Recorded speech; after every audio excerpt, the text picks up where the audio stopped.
আসসালামু আলাইকুম। গতকাল আমার সাথে যে ঘটনাটা ঘটেছে এটা আপনাদের সাথেও ঘটতে পারে বা এরকম। কালকের যে ঘটনাটা ঘটেছিল যে কে বা কারা আননোন নাম্বার থেকে ফোন দিয়ে বলেছিল যে রাহাত অ্যাক্সিডেন্ট করেছে, আমার মাকে বলছে। তো এটা স্বাভাবিক বিষয়, যে কোনো বাবা মা যখন শুনবে তার ছেলে অ্যাক্সিডেন্ট করছে তারা পাগলের মতো হয়ে যাবে। তো বিষয়টা হচ্ছে পরিকল্পিত ছিল যে তারা ফোন দিছে, দিয়ে আমার ফ্যামিলির সাথে কথা বলছে এবং বলছে আমার হচ্ছে যে আমার আত্মীয় স্বজনদের সাথে, আমার চাচা, আমার মামা যারা ছিল তাদের সাথে কথা বলছে, ওখানে আমার গ্রামের লোকদের সাথেও কথা বলছে। মানে তারা বিশ্বাস করাইছে যে আসলে ঘটনাটা সত্য। আর এই সময়ের মধ্যে আমার ফোনটা চার্জে ছিল আর আমি নামাজে গিয়েছিলাম। তো এই সময়ের মধ্যে জাস্ট 4-5 মিনিটের মধ্যে সব কিছু হয়ে গেছে। আর এখানে বিষয়টা হচ্ছে যে এখানে আমার ফ্যামিলি পাগলের মতো হয়ে গেছিল।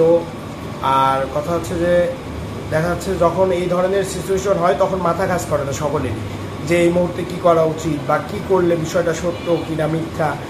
আর ওই মুহূর্তে সকলে আমার ফোনে ফোন দিচ্ছিল, যেহেতু আমার অ্যাক্সিডেন্টের বিষয়। সেক্ষেত্রে দেখা গিয়েছে যে অনেকগুলো কল যখন একবারে আমার ফোনে আসতেছিল তখন আমার ফোনটা কারো কলই নিচ্ছিল না, যেটা আর কি সাধারণত হয়। তো এর ফলে সকলেই ধরেই ফেলছিল যে আমার কাছে ফোন নেই, যার ফলে আমি অ্যাক্সিডেন্ট করছি, ঘটনা সত্য।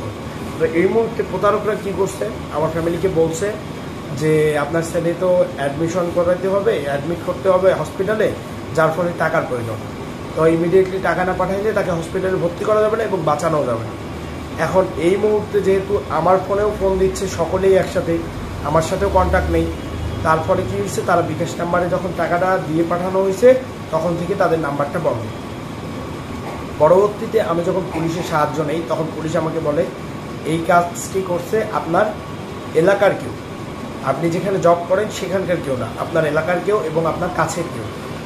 তো পরবর্তীতে যখন কলাবাগান থানায় এগুলো জানানো হয় তখন তারা বলে এটা আপনার এলাকার কেউ, এবং নাম্বারগুলো তাদেরকে দেওয়া হয় এবং পুলিশের আশ্রয় নেওয়া হয়। তারা বলেছে যে 2-3 দিনের মধ্যে ইনশাল্লাহ নাম্বারটি বেরোবে। তো আমার কথা হচ্ছে প্রতারক টাকা নিক সেটা না, আমার ফ্যামিলির যে সিচুয়েশন হয়েছিল, এদিকে আমি সুস্থ কিন্তু আমার বাবা মার যে অবস্থাটা হয়েছিল, আমার বাবা মায়ের যদি কিছু হয়ে যেত তখন কি হইত। তাই অবশ্যই আপনারা এই জিনিসটা খেয়াল করবেন, যদি এরকম খবর আসে বা কোনো কিছু হয় সেক্ষেত্রে আপনারা আগে বিষয়টা যাচাই করবেন যে আসলেই কি ঘটনাটা সত্যি কিনা, বা প্রতারকরা ফোন দিছে তাহলে আমাদের যাচাই করুক সব কিছু ঠিক করে তারপর। আর এমন না যে তাকে ধরা যাবে না, তাকে ধরা যাবে বিষয়টা। তো দেখা যাক তারপর বিষয়টা দেখতেছি। এই সকলে সতর্ক থাকবেন এই বিষয়টা নিয়ে।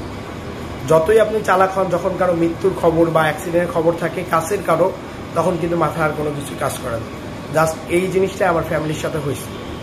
আর আমি যতক্ষণে ফ্যামিলিতে ফোন দিছি ততক্ষণে তারা তাদের বিকাশ থেকে টাকাটা পাঠানো হয়ে গেছে।